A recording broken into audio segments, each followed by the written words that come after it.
نحمده ونستعينه ونستغفره ونؤمن به ونتوكل عليه ونعوذ بالله من شرور أنفسنا ومن سيئات أعمالنا من يهده الله فلا مضل له ومن يضلله فلا هادي له ونشهد أن لا إله إلا الله وحده لا شريك له ونشهد أن محمدًا عبده ورسوله أعوذ بالله من الشيطان الرجيم بسم الله الرحمن الرحيم الحج أشهر معلومات فمن فرض فيهن الحج فلا رفث ولا فسوق ولا جدال في الحج وما تفعلوا من خير يعلمه الله وتزودوا فإن خير الزاد التقوى واتقون يا أولي الألباب إن الله وملائكته يصلون على النبي يا أيها الذين آمنوا صلوا عليه وسلموا تسليما زمان رب جمال درود الشريف اللهم صل على محمد وعلى آل محمد كما صليت على إبراهيم وعلى آل إبراهيم إنك حميد مجيد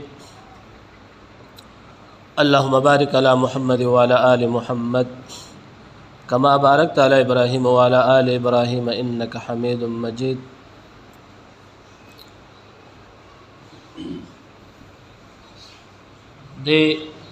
دریو میاشتو تا ایام الحج وی شهر الحج میاشت د حج ورته وی شوال ذی القعده ذی الحجه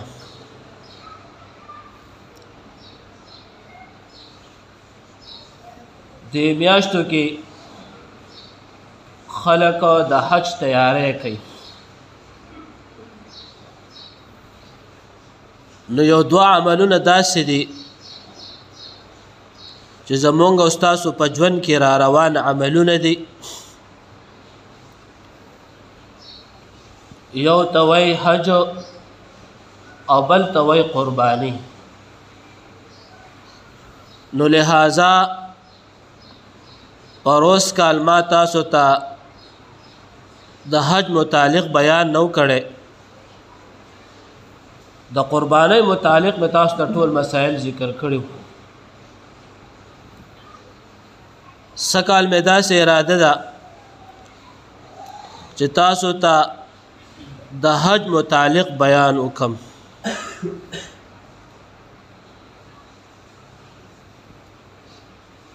دا یو څو احادیث مبارکه مې دلته کې تاسو ته ذکر کړی دي حج الله رب العزت د مالدارانو د پاره فرض کړی دی حدیث مبارک کې راځي نبی صلی الله علیه وسلم فرمایي چې سو کلمه وای بني الإسلام على 5 ألا إله إلا الله وإقام الصلاة وإيتاء الزكاة وصوم رمضان وحج البيت من استطاع إليه سبيلا ارها غسوکو چو سوک استداعت دا واستاقت دا حج وی هر لحاظ سرا بدن لحاظ سره مالی لحاظ سره د قوت او طاقت شته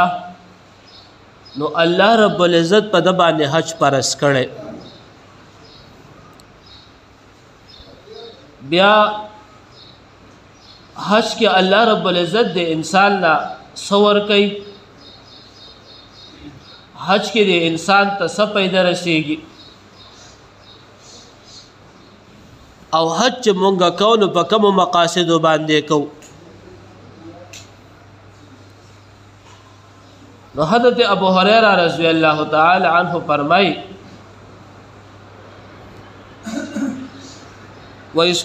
ومن حج لله اغه انسان چې د حج د الله د پاره وکړي يرفت فلم يرفت ولم يفسق رجعك يوم ولدته امه وای دې پکې سو عمل صد ګناه عمل پکې ونک د فسق او د فجور خبرې پکې ونک د حج صرف خالص د الله د پاره وای دې د ګناه نه داسې پاک شو چې دې د مور د خېټې نه انسان را پیدا شي او دې د ګناه نه پاک په دغه وخت کې دې مرفوع القلم دې قلم په لیکل لکې کله چې انسان بلاغت ته ورسېږي د بلاغت نه پس په انسان باندې قلم لیکل شروع کی نو دې وخت کې وای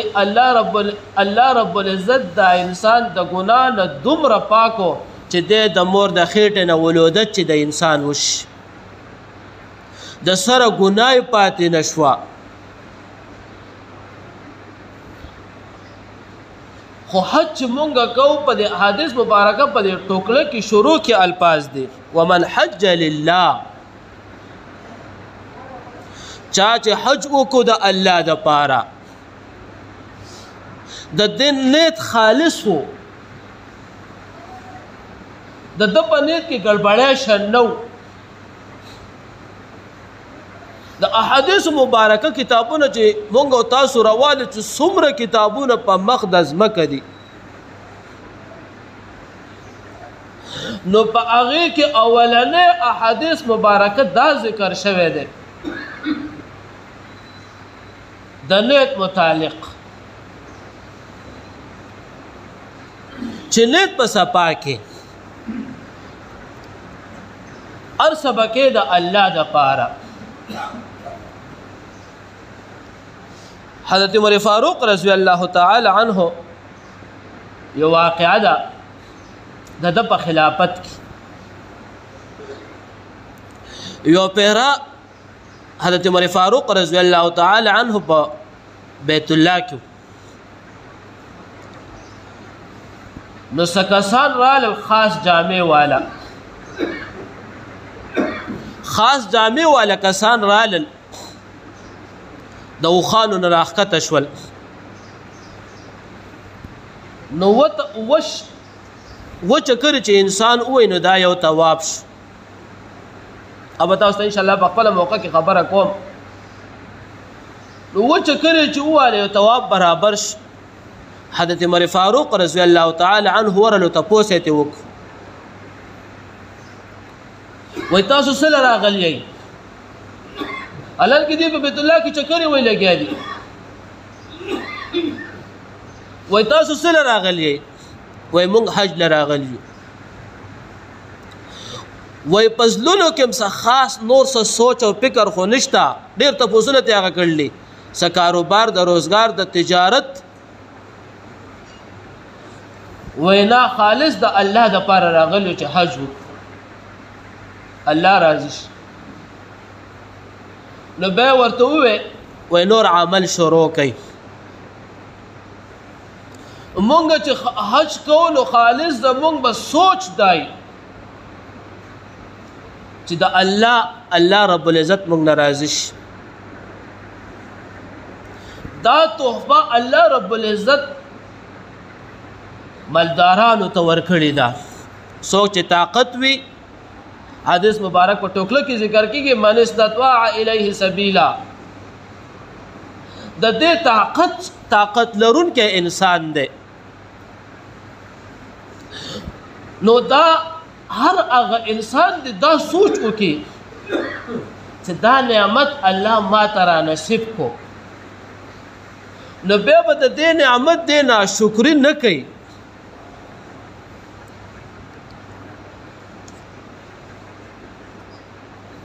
نبی صلی الله علیه وسلم احادیث مبارک ته کنز الاعمال کې ذکر ده یو څو کسان هغه ذکر کړی دي چې دا د قیامت د نخونه یو علامه ده د قیامت د نخونه دا علامه ده او زه چې نن ماحول سره وګورم د حالاتو ته دا حدیث دا ټوکړه چې ما ولستله نو داسې حیران هم شوم نو نبی صلی الله علیه وسلم احادیث مبارک ته کنز الاعمال کې ذکر ده و زما د امت مالداران زما د امت مالداران په آخره زمانه کې هغه به حج کوي د سیر او سیاحت د تفریح لپاره چکر به وو د هغه مقصود به د الله رضا نه او کوم انسان چې مقصود پنیت کې ګړبړې شنراش د الله رضا مقصود نه ده نو د عمل د ذره برابر نه دی نو څنګه نبی صلی الله علیه وسلم مبارکه ذکر کړی دي چې زما د امت مالداران با حج کوي د سیر او سیاحت د تفریح لپاره مقصود به د الله رضا نه که یو سړی حج کوي او داغه مقصود دی چې یاره سبب ما ته خلک عاجز سیب وای د عاجز سیب د لپس د پاره زه حج کوم یا د شان او د شوکت د پاره یا د خپل خاندان کې دا او چتواله د پاره نو دا عمل د ذریم برابر نه دی دویم ذکر کوي چې زما په امت کې با متوسطه طبقه زما د امت متوسطه طبقه به حج کوي د تجارت په سوچ باندې چې ځان سره به سویسو په خلکو به خرڅ کو د هغه دی نه چې را ځان سره به سره وړو نو د دیو مقصود به تجارت وي نو الله دې موږ معاف کړي نن زمانه کې د حج هم دقه صورت حال له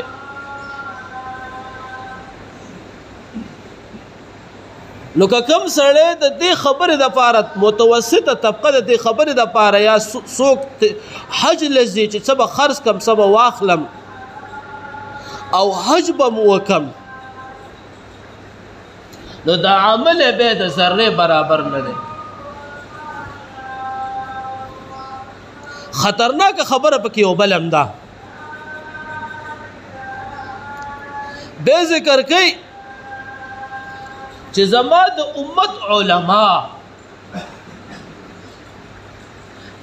د امت علما به حج کوي د شهرت لپاره د دکاوی لپاره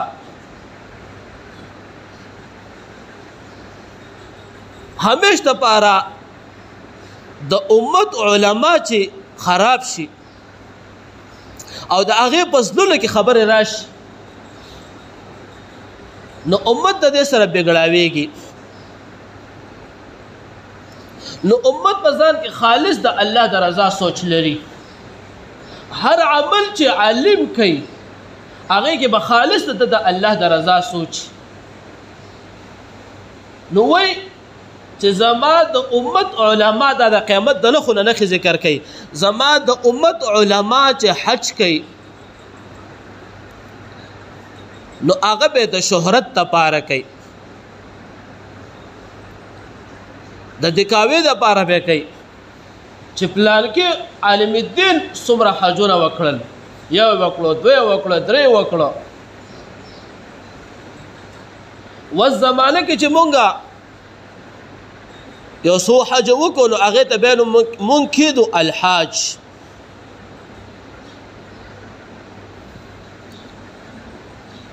څلورم نمبر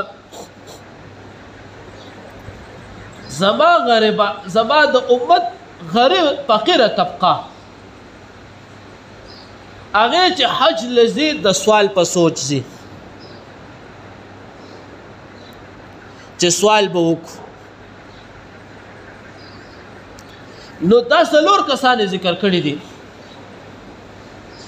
چې دا د قیامت د نښو نه نښې دي. نور چې حاجی له الله رب العزت کم مقام ورکوي تاسو وروسته ذکر کوم. بیا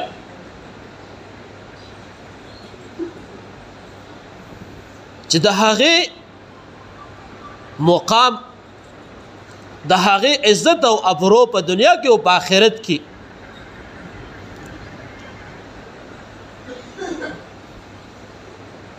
او خصوصا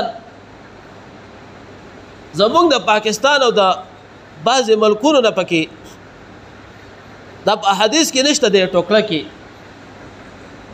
داسې خلک هم پکې شته چې هغه خالص حج لزي په یو سوچ باندې د غلا په سوچ ځي چې د خلکو نه به جیبونه ووهو.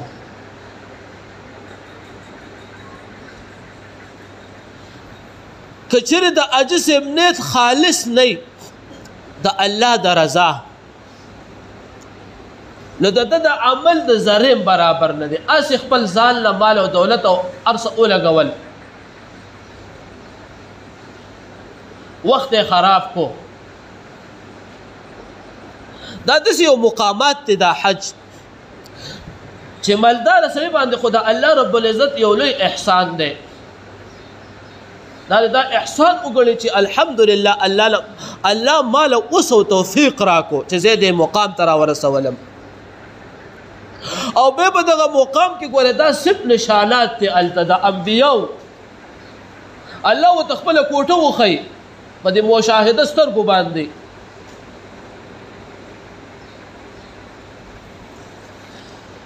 یو بزرګ دی هغه ذکر کوي شفای قاضي عیاض دا یو کتاب دی هغې ذکر کړې ده د دې سعدون رحمت الله علیه سعدون خونانی رحمت الله علیه د یو واقعه ذکر کوي. دی وایي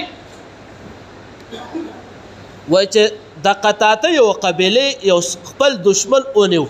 یو سړی ونیو، هغه مړ کو. چې کله یې مړ کو به اور ورته بلو نو سزا یې ولا سخته ور سوځوو یې. حالانکه زموږ په شریعت په دین محمدي صلی الله علیه وسلم کې د سوځولو حکم نشته. چې کله یې سوځوو نو ده باندې ډېر زیات اور بل کو خو د ده د بدن ته ذره نقصان نه رسېدو. دا واقع ده دله راله. نو دې وفرمایل سعدون خولاني رحمت الله علیه وفرمایل چې دې کې د شهید به 3 اجر کړي،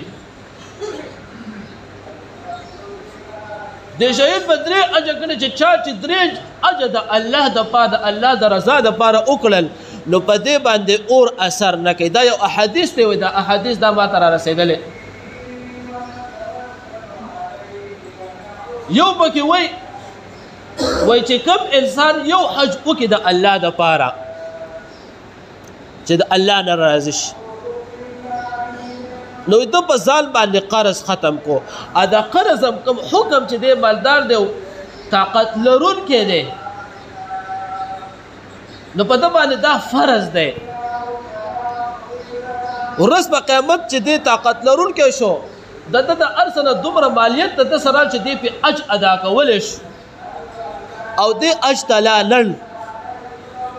د ده نه دی باندې دا یو قرض ذمه راله. بیا احادیث مبارکه کې یو ټوکړه راځي نبی صلی الله علیه وسلم فرمایي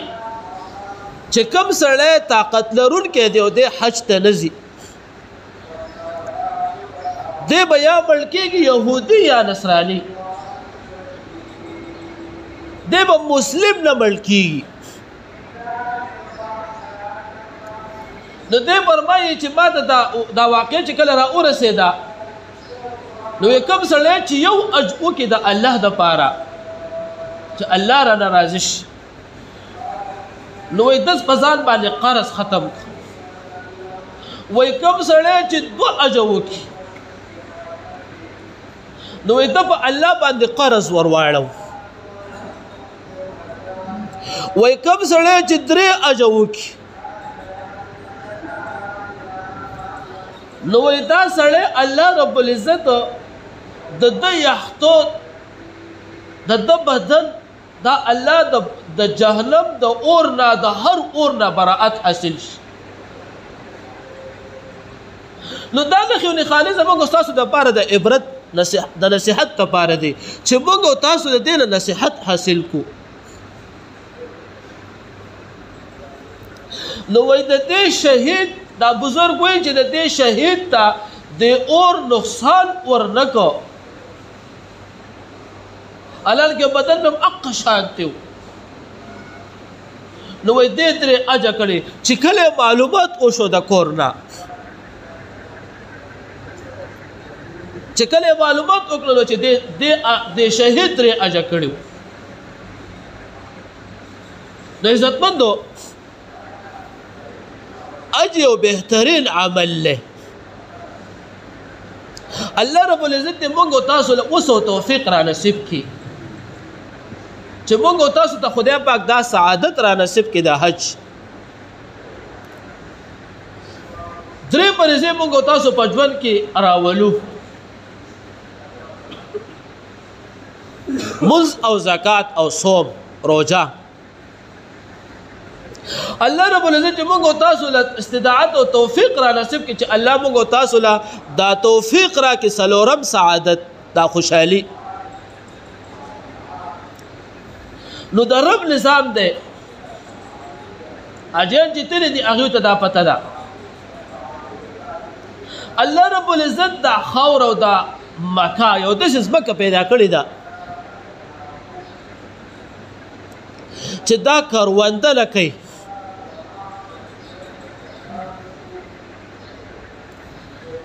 د ځمکه باندې شینوالی نشته دا زموږ او ستاسو د 14مې صدۍ چې وروسته خلک راځي چې د دې کافرانو اعتراض جوړ نه شي کافران به بیا دا اعتراض کوي چې یاره مسلمانان د خپل عبادت خانې له د سیل او سیاحت دپاره ځي نو د هغه زمانې نه په دغه ځای باندې چې کوم دی الله رب العزت دا ارسه ختم کړي وچ غرونه دي او الله رب العزت په مکه باندې د نعمتونو هر نعمت تمام کړي ابراهیم علیه السلام دعا ورته الله قبول کړې ده برکتي ځای دی او الله پکې خپله کوټه هم جوړه کړې ده بیت الله نو انشاءالله اوس ټیم نشته نو مونږ چې هر عمل کوو نو هر عمل زمونږ چې هر عمل دی که حج دی که مونځ دی که زکات دی که روژه ده هر عمل چې دینی عمل کوو مونږ به خالص نیت د الله د رضا کوو چې زمونږ په عمل کې دکاوه راله ریا راله ښودنه راله عمل برباد کړو د غیر الله دپاره شو او دا هم لویه ګناه ده یو احادیث کې ورته شرک ویلی شوی دی ځکه تا د غیر الله دپاره د عمل وکړو الله دې پرېښوستو نو موږ چې هر یو عمل کوو نو خالص د الله د رضا دپاره به کوو آینده انشاءالله زما دا اراده ده چې د اختره پورې تاسو ته د حج بیان وکړم الله دې موږ ټول له دا سعادت او دا د دې علم را نصیب کړي واخر